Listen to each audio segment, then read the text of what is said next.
तो अभी हम 2-3 मिनट प्रभु जी से कुछ श्रवण करेंगे। हरे कृष्णा प्रभु जी, फिर उसका प्रश्न लेंगे, ठीक है जी। हरे कृष्णा, बहुत बहुत धन्यवाद। तो यहाँ पर ये बताया गया है कि जिस समय गोवर्धन की पूजा की तैयारियाँ हो रही थीं, तो श्री कृष्ण देख रहे हैं कि कितनी तैयारियाँ हो रही हैं, पूजा की कितनी तैयारियाँ हो रही हैं, लेकिन वे कुछ और भी देख रहे हैं जो और कोई नहीं देख रहा है। वो क्या देख रहे हैं कि इंद्र के अंदर ये गर्व हो रहा है कि ये मेरी पूजा हो रही है, और ये जो है एक प्रकार से चोरी है। जैसे देवताओं की पूजा होती है तो देवताओं का कार्य है कि वे पूजा ले करके और भगवान को दें, क्योंकि जैसे राजा के जो होते हैं टैक्स कलेक्टर, तो प्रजा से टैक्स जो है लेते हैं, वसूल करते हैं और राजा को प्रदान करते हैं। उसी प्रकार से जो देवता लोग हैं तो ये जो है पूजा ले करके और भगवान को दें, तो ये जो है मतलब तरीका है कि भाई देवताओं की कोई पूजा करे। तो देवताओं की पूजा लोग करते हैं और देवता लोग जो है वो पूजा भगवान को सौंपते हैं। लेकिन यहाँ पर भगवान क्या देख रहे हैं कि इंद्र पूजा ले रहा है और भगवान को नहीं दे रहा। तो प्रभुपाद ने कहा है कि जो गुरु हैं और साधु हैं ये होते हैं पारदर्शी माध्यम, कि आप इनकी पूजा करो, गुरु की पूजा करते हो, साधु की पूजा करते हो, तो वो जो है पारदर्शी माध्यम होते हैं पूजा के। तो वो पूजा जो है लेते नहीं है, बल्कि भगवान के पास सीधे चले जाती है, पारदर्शी माध्यम होते हैं। लेकिन जो इंद्र हैं, चूँकि उनके अंदर गर्व बहुत ज़्यादा है, तो उनका जो है गर्व ये हो रहा है, भावना ये हो रही है कि मेरी पूजा हो रही है, ये मेरी पूजा हो रही है। इस प्रकार से जो पूजा मतलब हो रही है, तो इंद्र की ओर से बड़ा अन्याय हो रहा है। जहाँ तक ब्रजवासियों की बात है कि ब्रजवासी लोग पूजा कर रहे हैं, तो भगवान तो वैसे निंदा करते हैं कि देवताओं की पूजा जो लोग करते हैं तो वो जो है मतलब एक निंदा की बात है कि भगवान की पूजा ना करके देवताओं की पूजा करते हैं। लेकिन यहाँ ब्रजवासियों के लिए कोई निंदा की बात नहीं है कि ब्रजवासी लोग इंद्र की पूजा कर रहे हैं। क्यों? क्योंकि भगवान ने कहा कामस्तैस्तरित ज्ञाना प्रपद्यन्ते देवता, अन्य देवताओं की पूजा करते हैं भौतिक कामना को लेकर के, तो वो उनका जो ज्ञान है वो हरण हो चुका है कि अपनी भौतिक कामनाएं पूरी करने के लिए। लेकिन जहाँ तक ब्रजवासी हैं, नंद महाराज हैं, तो वो जो पूजा कर रहे हैं वो अपनी कर्तव्य भावना से कर रहे हैं कि हमारा ये कर्तव्य है, हम पूजा कर रहे हैं।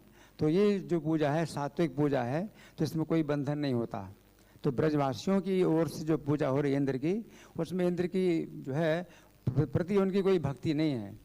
वो तो कृष्ण के ही भक्त हैं और कृष्ण को ईश्वर नहीं मानते, तो अभी कृष्ण के ही प्रति जो है उनकी भावना है जो भी है। इंद्र के प्रति कोई भी ऐसी भावना नहीं है कि वो जो है हमारे देवता है या हमारे कोई संबंध है। इंद्र से कोई संबंध नहीं है, वो तो पूजा कर, हमें पूजा करना चाहिए। हाँ, तो इस तरह से यष्टव्यम में वेति मना समाधाय स सात्विकहा।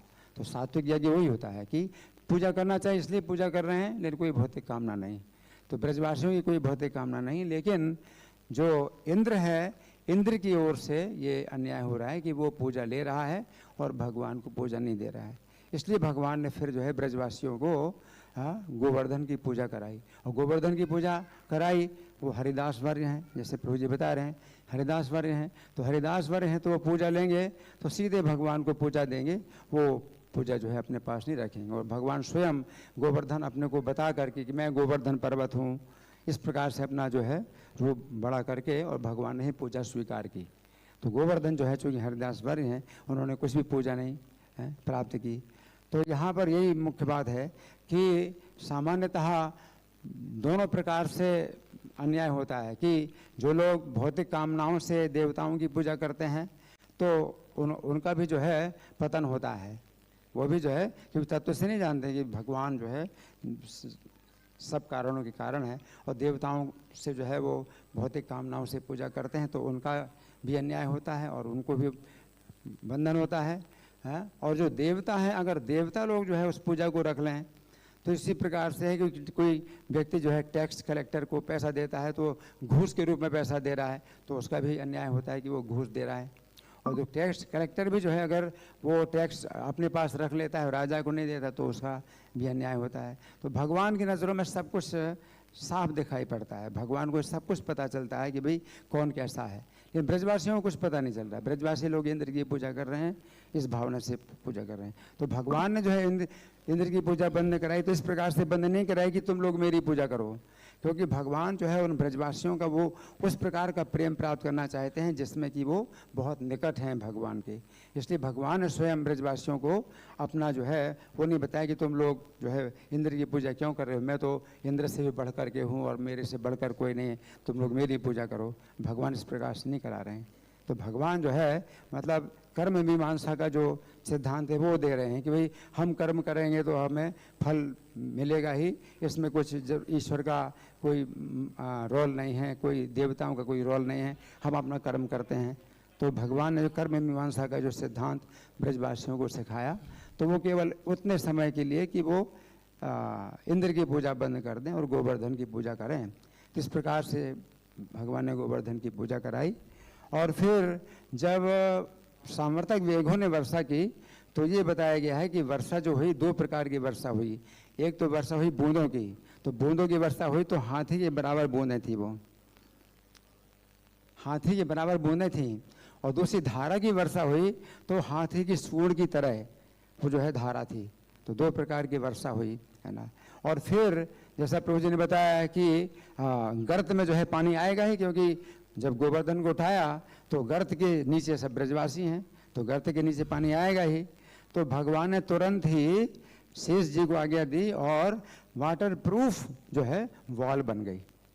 अब आज की टेक्नोलॉजी में है क्या ऐसा, कहीं कहीं बाढ़ आए वाटर प्रूफ दीवार बन जाएगा। बांध बनाते हैं तो कितने साल लगते हैं बांध बनाने के लिए, जब बहुत भारी जो है पानी के प्रवाह को रोकना हो।